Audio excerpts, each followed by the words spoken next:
And day 8. So we got, man, how many mythics are in this set? I have not seen one mono green mythic rare yet in this set, and we still haven't seen the rare / mythic rare double-sided face card yet. We haven't gotten any new transform cards for a little bit now. I mean, we got one yesterday, but still. But we're not talking about that. We're talking about a big damn frog. The Gitrog monster, which the Uncharted Realm today did not continue the story of Jason Liliana on Innistrad looking for Soren, Nahiri, and all whatever's going on there. Instead told the story of the Gitrog monster. Jesus Christ, that's a fucked up story. It literally is. Lake monster, cults worshiping the lake monster, he's sacrificing goats and then people to the lake monster, and then this girl who didn't believe in it freaking just goes crazy, like, the sacrifice, feeding my friend to the monster. Like months later, a nice young guy comes in on a horse, like, you want to come to the lake with me later tonight? Huh? It's like, monster. Jeez. That would be a horrifying, like, Twilight Zone. But anyway, the Gitrog monster, a 3 generic, 1 black, 1 green, legendary frog horror, 6/6 death touch. At the beginning of your upkeep, sacrifice the Gitrog monster unless you sacrifice a land. You may play an additional land each of your turns.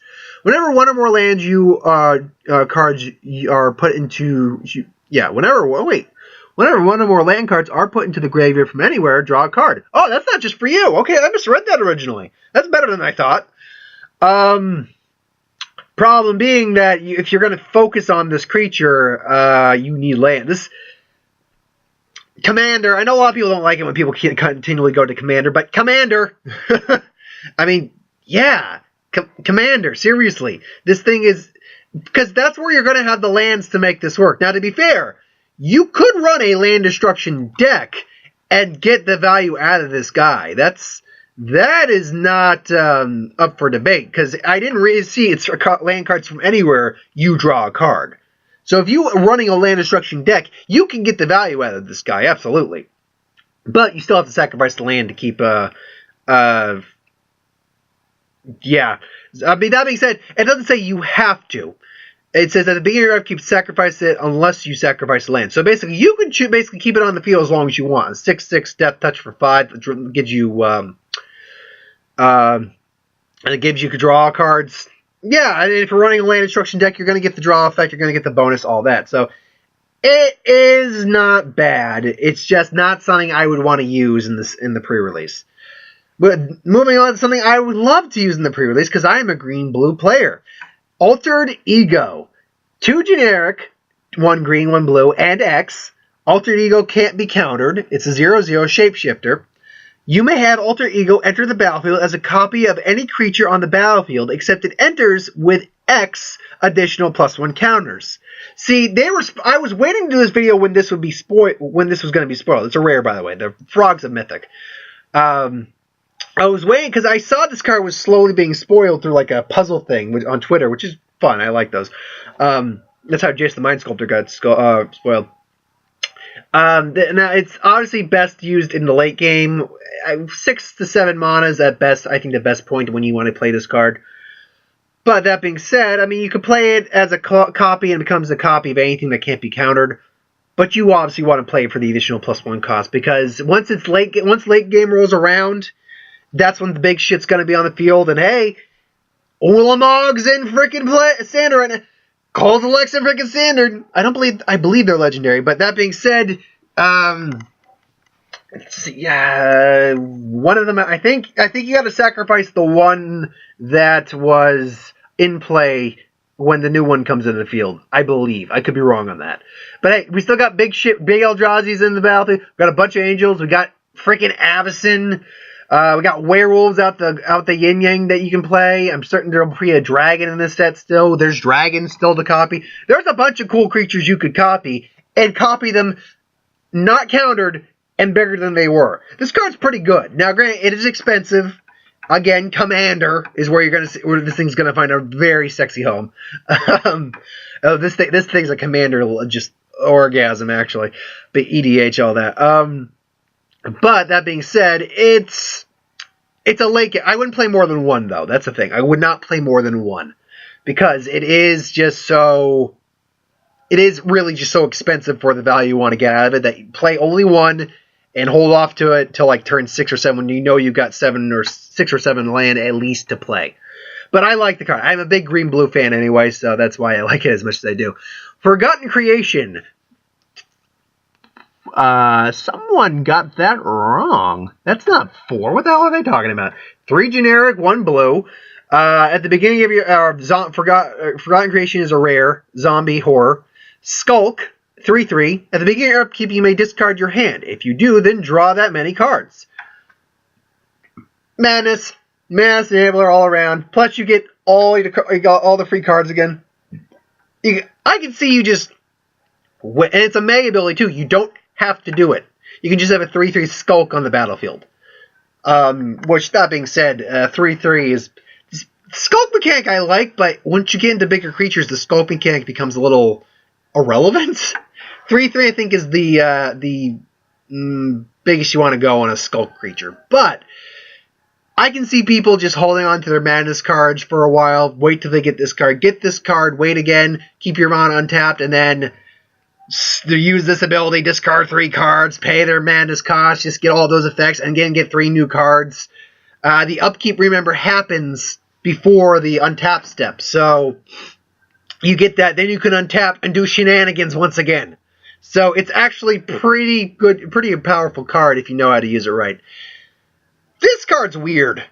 Prized Amalgam, Prized Amalgam. 1 blue, 1 black, 1 generic. 3/3 zombie rare. Whenever a creature enters the battlefield, if it enters the battlefield or cast it from your graveyard, return Prized Amalgam to your graveyard to the battlefield, tapped at the beginning of your next step. I don't see a lot of recursion in this set is the problem. No, especially for creatures. It's creatures, too, not land. If it was land, it'd be one thing. I haven't seen a lot of return creatures to the battlefield yet. And flashbacks, flashback doesn't exist in this set. Morbid's different. Undying's not in this set. This thing would be far better in the original Innistrad block. I heard someone call it the creature. I mean, the art's not bad. I heard someone call him Iron Man. Because he's got the little arc reactor looking thing there. But, yeah, I mean... Commander! just so much Commander! Because that's where all those effects currently are. I mean, there's also modern stuff, but I don't know a lot about the modern format. Standard formats, I'm a little better kept on. The point being... Stop it! Anyway, I don't know. It's not a bad card, just not my taste. This is my taste because it's the news. Inexorable Mass. 2 generic, 1 green. Delirium, rare ooze. 3/3. Whenever it attacks, there are at least 4 more card types among cards in your graveyard. Put a 3/3 green ooze creature token into the battlefield, tapped and attacking. Oh, how I love thee.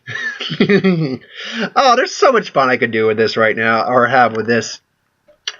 Because honestly, with the amount of card types there are, all you really have to do is get a land in the graveyard, a creature, enchantment into the graveyard with the Theros block, artifact creature, instant sorcery. It's not that, I mean, you usually got to wait till about turn 3 or 4 to have that many cards in the graveyard that are different types, but it's not that difficult when you really get it down. And I like cards like, because that's just pure value. It's like, okay, I'm attacking with a 3. Now, it's not indestructible like, the something ooze. The one, basically, the one that's supposed to be the blob, more or less. Which, to be fair, let me look at the art real quick on this thing. No, I don't say that. I don't think this one's, supposed to be the blob. But yeah, still grotesque looking art. I love it. Love all the art of Innistrad. You gotta love the Innistrad art. But no, I dig it. I dig it a lot. It's even you know what? It's possible that the turn you play this, because that'd be turn 3 at earliest. Maybe turn 2 if you're lucky, but turn 3. And then turn 4, you're somehow able to get that 4th card in there. You could just swing in for 6 at that point. So, but it all depends on how much more graveyard milling or deck milling you get to put in your graveyard. So, debatable, but a very good card all around, I think. Scourge Wolf. Scourge Wolf is a 2/2 wolf horror, which has Okay, before I continue, I gotta say, someone made a great comparison to the Pomeranian from Blade Trilogy. It's like, you made a vampire Pomeranian? What? That's it. Fuck it, this needs to be a vampire hound. What the fuck? A vampire wolf? Come on! There's your Blade Trinity reference. Why couldn't you have made it a vampire wolf? Anyway, so Scourge Wolf, full horror 2/2 with Delirium. Has first strike normally, but if it's got Delirium, it gets double strike. Solid card all around. It's a 2/2 bear basically with first strike. That's value in and of itself right there. And then you're just playing a waiting game, so long as it's not going to get pinged, which is still possible to do. There's plenty of cards that will ping, but if it doesn't get pinged, then you got to and then you pump it at some point, which is very possible. I'm going to get to a card in just a second that can pump. You can get a 2/2 with double strike, 3/3 with double strike. It's very possible. Now, quickly, let me go to MTG Salvation. Just so I can talk about... Is my computer lagging yet? No, my computer's not lagging yet. I'm going to keep that up, actually, so I know if it starts lagging. Come on. Come on. One more. So, the two cards to talk about from this, because they're not on MTG Realm, is Hal Pack Resurgence. It's an enchantment, 2 generic, 1 green, flash. Each creature you control that's a wolf or werewolf gets +1/+1 and trample. It's it's an overall improvement over the other one. That's, I think, just costs 1 extra, but it costs 1 less, but it gives +0/+1 and trample. And I think you can sacrifice it to regenerate. But overall, it gets a bigger plus, and it gives trample, so it's just a better card all around, and it has flash, so you can trick that in. The good stuff. Angelic Prayers, 2 generic, 1 white. Additional cost, sacrifice a permanent, exile target artifact, creature, or permanent. With the amount of token creation in this set at the moment, plus just having any sort of little duder out in the field that you could use to sacrifice with, yeah, it's a good card. It's a fucking good card. Absolutely it is. So that's it's a pretty solid, damn good card, I think. Now we have, I think I actually talked about one of these originally. It was Vessel of Volatility, but we now know it's a full cycle. So we first up for the other 4 is the white one, and they're all cost 1, with the exception of the green one. They all cost 1 generic, 1 of their color, except for the green, which is just 1 green. So we'll get to that when we get to that. So Vessel of Infirmira.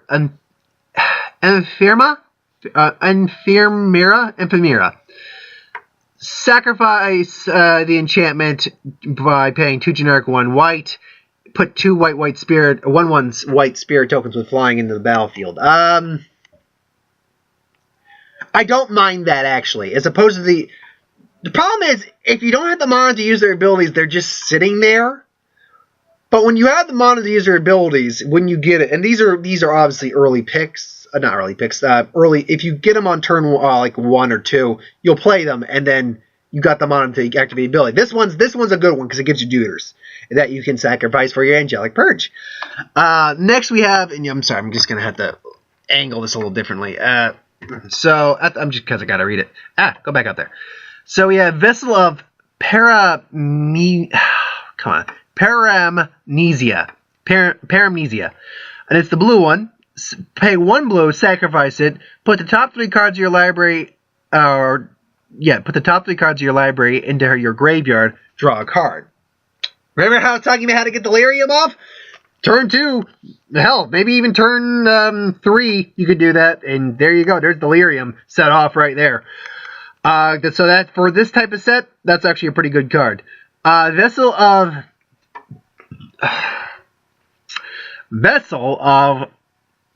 Malginity. Malginity. Whatever.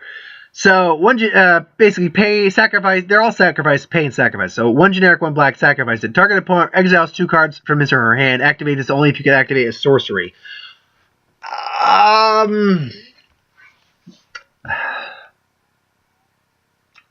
I don't know. Yeah, it counters madness because they don't go to the graveyard. But it doesn't counter madness. It's when they discard. Madness is when they discard, so that doesn't do anything for that. I'm pretty certain anyway. Let me see if I can find a different card with madness on it real set. why not just go to yesterday's? Because there was a Madness card yesterday. Where's the Madness card for yesterday? There you are. So, if you discard this card, yeah. So the exile actually doesn't mean a damn thing when it comes to Madness. So, doesn't counter Madness. Yes, and you don't choose the cards they exile. If you chose the cards they exiled, that'd be one thing. Because then you can see, okay, yeah, you're not going to get your Madness this turn. But they choose, so they'll just choose the Madness. If they have Madness in their hand, they'll choose it if they got the mana to play it. But that being said, with this being as early as it is in the game when you'd play this, it's possible they wouldn't be able to get their Madness off. It's debatable. If this gets in late game, that's the thing. The first two still have merit in the late game. This one, unless they're down to like maybe 2 or 3 cards, doesn't. And even if they are down to 2 or 3 cards, they're holding on to those cards for a reason. They're probably Madness cards, and you don't want to set that off. So I don't like that one as much. For the last one, Vessel of Nascenency? Sure. Pay 1 generic, 1 green. Sacrifice it. Reveal top 4 cards of your library. You may put an artifact, creature, enchantment, land, or planeswalker card from among them into your hand and put the rest in the graveyard. Again, you want to get your Delirium off? There you go. Not only will you be able to get your choice pick of whatever of those you want, which is almost everything, save for instant and sorcery, which if you're in green, you don't run that many to begin with, but you'll run enough to get Delirium off. But also, not only that, you sacrifice this, you put an enchantment in the graveyard. If you get an enchantment, but you have, say, artifact, creature, and land, and they're not cards you necessarily want, yeah, you could just say, okay, I'll take my other enchantment. I got my Delirium off. Hey, I got this double strike wolf now. There you go. So, I like that one a lot for if you really want to get Delirium off in this format. The blue and the green one of these is the way to go. White one's good for creature advantage. The red one I've already gone over. It's okay, but it just gives you 2 extra mana, which honestly is not that much. But then again, all mana counts. And that being said, you play this on turn 2, you go to turn 3, you put an extra land on the battlefield. Yeah, you'll have 5 to 6 extra mana at that point, to be fair, and that's when you can get out these bigger guys all of a sudden. But I don't know, I just don't find those effects as useful as some other people do. But then again, there's a lot of people smarter than me who do find them useful, so who am I to judge? But anyway, that's my thoughts on today's spoilers. There will probably be 1 or 2 more before the night is done, but I'll just talk about them tomorrow. Thanks for watching. I hope you enjoyed. Like, comment, share, subscribe. Tomorrow, Batman vs. Superman. And seeing as I have a chance to now to say this, Mark won't be joining me for tomorrow's screening because he's got to work. And I was hoping I wouldn't have to work, but I did. That's why he can't join me. But the way it's going to work is I'm going to see it. I'm going to do a review. It's going to be a spoiler-free review. Maybe the mildest of spoilers just describes how I think of something. But it's going to be a spoiler-free review. Then we're seeing it again on Friday. He will be joining me, or I will be seeing it again on Friday. He will be joining me this time around, and we will both be doing a spoiler review on that day. So you expect 2 Batman vs. Superman reviews, 1 non-spoilers for tomorrow, and then spoilers on Friday. So that's how that's going to work. So thanks for watching. I hope you enjoyed. Like, comment, share, subscribe. And as always, I hope you enjoy the videos. So thanks a lot. I knew I wanted to say one more thing. I want to thank everyone. We got to 100 subscribers as of last night. I want to thank everyone who subscribes to the channel and who continues to subscribe to the channel. I didn't think on my own I'd be able to get 100 subscribers. Now, to be fair, Mark was helping out in the beginning and still helps out with the reviews and stuff. But we both keep it real, as I've been the one who's been fronting the channel for the longest time now. I've been the one who's basically been keeping the channel going. So I appreciate every one of you who has actually subscribed and watches me on a somewhat regular basis, or just watches me in general. I appreciate that so much. So thank you all for your subscriptions. Thanks for everyone who's going to continue to subscribe. I will continue to produce the content I do on the most minimalist scale I do it on. Literally, I don't have any graphics or anything. I just have a shitty webcam. And yet I get 100 subscribers. Believe me, I know that's not a lot in the long scheme of things when it comes to YouTube. For me, though, 100 subscribers, I feel like I'm a success on YouTube if I get 100. I feel like if any of my videos get above 30 views, I feel like that video has done well. That's how I view it. I don't view like this, like, why am I only getting 15 views? Why am I only getting 50 views? Come on, I'm supposed to be... No, you give me 50 views, I'm happy. I am. 50 people liked my video. I'm like, I had 50 people see my video. Group of people like my videos. Some people don't like my videos. Some people dislike my videos. That's just the way YouTube works. It's full of trolls and it's full of people who generally won't like my content. That's fine. I understand that. So, again, thanks so much. I will continue to produce great content. And tell you what, if you want it, I will only do it if you suggest it. If you want a Q&A kind of thing at some point with us, just start asking questions. And if we get to say another 100 subscribers and there's enough people clamoring for a Q&A video, then me and Mark will sit down and we'll do a Q&A video. Just answer questions from you guys and all that. But I'm going to save that until we hit a lot more subscribers than just 100. But that being said, thank you again, all you guys who have subscribed. I appreciate it. So thanks for watching, and I will see you guys.